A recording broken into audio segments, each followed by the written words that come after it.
Welcome viewers to my YouTube channel. मैं हूं सूरज राज और इस वीडियो में हम लोग डिस्कस करने वाले हैं डिस्टेंस, डिस्प्लेसमेंट और इन दोनों के बीच डिफरेंसेस।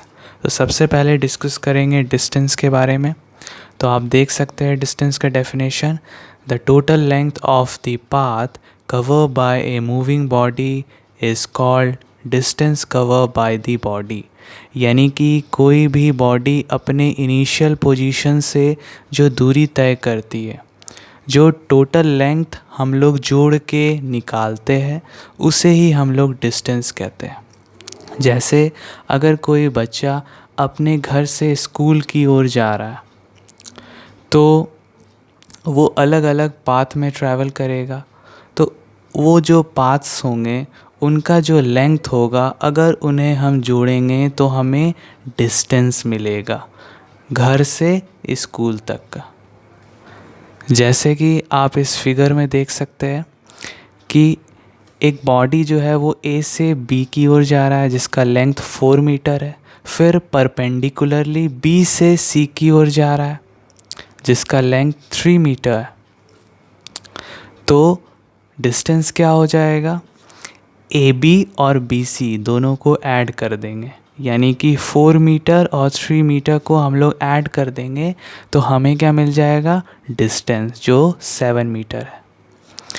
अब एक दूसरा एग्जांपल, अगर कोई भी बॉडी सर्कुलर पाथ में मोशन कर रहा है जिसका कि रेडियस स्मॉल आर है, तो जब वो एक कंप्लीट रेवोल्यूशन करेगा, यानी कि अगर पॉइंट ए से चलना शुरू किया है तो पॉइंट ए पर ही आके रुकेगा, तो उसका जो डिस्टेंस होगा वो सर्कल के सरकमफेरेंस के बराबर हो जाएगा जो 2 पाई आर होता है।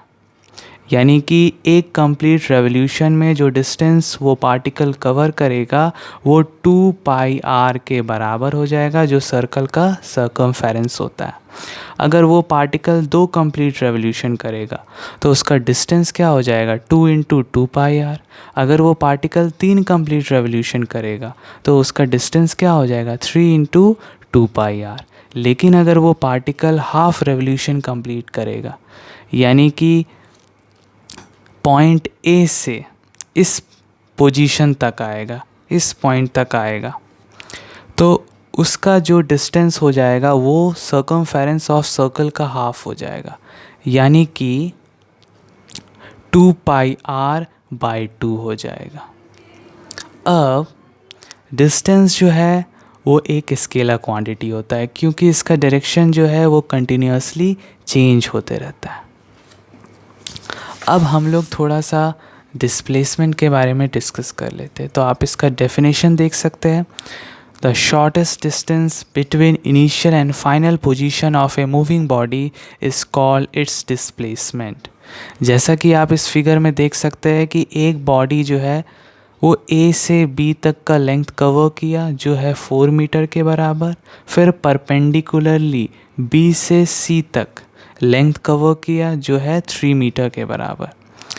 तो यहाँ पे ए जो हो गया वो बॉडी का इनिशियल पोजीशन हो गया, सी जो हो गया वो बॉडी का फाइनल पोजीशन हो गया, और ए से सी जो हो गया वो बॉडी का शॉर्टेस्ट डिस्टेंस हो गया जिसे हम डिस्प्लेसमेंट कहते हैं। यानी कि ए सी का एक फिक्स डायरेक्शन है, एक शॉर्टेस्ट डिस्टेंस है, तो ये डिस्प्लेसमेंट हो गया। अब ए सी का वैल्यू यानी कि डिस्प्लेसमेंट का वैल्यू अगर हमको निकालना है तो हम पाइथागोरस थ्योरम का इस्तेमाल करेंगे। तो ये एक राइट एंगल ट्रायंगल है, तो A C is equal to क्या हो जाएगा, root under A B square plus B C square. A B का वैल्यू हमको पता है कितना है, 4 मीटर, तो 4 का स्क्वायर। बी सी का वैल्यू हमको पता है 3 मीटर, तो 3 का स्क्वायर हो गया अंडर रूट। अब 4 का स्क्वायर होता है 16 प्लस 9 अंडर रूट क्या हो जाएगा, रूट अंडर 25। रूट हटाएंगे तो हमको मिलेगा 5 मीटर। ये हो गया डिस्प्लेसमेंट का आंसर। अब अगर कोई भी बॉडी किसी सर्कुलर पाथ में मोशन कर रहा है और अगर वो एक कंप्लीट रेवोल्यूशन करेगा तो उसका डिस्प्लेसमेंट जो है वो ज़ीरो हो जाएगा। यानी कि अगर कोई बॉडी ए पॉइंट से शुरू किया मोशन करना और ए पॉइंट पर ही आके रुक गया तो उसका डिस्प्लेसमेंट जो है वो ज़ीरो हो जाएगा, क्योंकि उसका इनिशियल और फाइनल पोजीशन सेम हो गया, उसके पोजीशन में कोई चेंजिंग नहीं आया। उसी तरह अगर कोई बॉडी 5 रेवोल्यूशन करे, 10 रेवोल्यूशन करे, 20 रेवोल्यूशन करे और वापस उसी पॉइंट पर आ जाए तो हम ये कहेंगे कि डिस्प्लेसमेंट उन सारे केसेस में ज़ीरो होगा। अब डिस्टेंस और डिस्प्लेसमेंट के बीच कुछ डिफरेंसेस हम लोग डिस्कस कर लेते हैं। तो डिस्टेंस का डेफिनेशन हम लोग जानते हैं क्या होता है। It is the total length of the path cover by moving body. Displacement का डेफिनेशन हम लोग जानते हैं क्या होता है। It is the shortest distance between initial point two final point. जैसा कि हम जानते हैं कि डिस्टेंस जो है वो स्केलर क्वांटिटी होता है और डिस्प्लेसमेंट क्या होता है, एक वेक्टर क्वांटिटी होता है। डिस्टेंस का जो वैल्यू होता है वो हमेशा क्या होता है, पॉजिटिव होता है। डिस्टेंस का वैल्यू हमेशा पॉजिटिव होता है और डिस्प्लेसमेंट का वैल्यू जो है वो या तो पॉजिटिव या फिर नेगेटिव हो सकता है।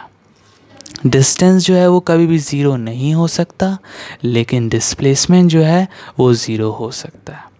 अब थोड़ा सा एक एग्जांपल में मैंने यहाँ समझाया है कि डिस्प्लेसमेंट जो है वो नेगेटिव कब होता है। तो अगर कोई बॉडी पॉजिटिव एक्स एक्सिस में 10 मीटर कवर किया, वापस 12 मीटर जो है पीछे की ओर आया, यानी कि जब यहाँ पे आया तो डिस्प्लेसमेंट ज़ीरो था। अब 2 मीटर जो है वो माइनस एक्स एक्सिस में वो एक्स्ट्रा चला, यानी कि उसका डिस्प्लेसमेंट क्या हो जाएगा, 2 metre in negative direction.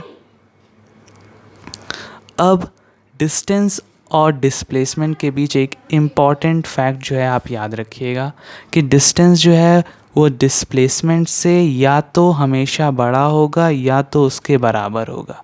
Distance is always greater और इक्वल टू द डिस्प्लेसमेंट। अगर आपको मेरा ये वीडियो पसंद आया है तो प्लीज़ लाइक, शेयर और सब्सक्राइब करिए ताकि आपको अगला वीडियो आसानी से मिल सके। Thank you.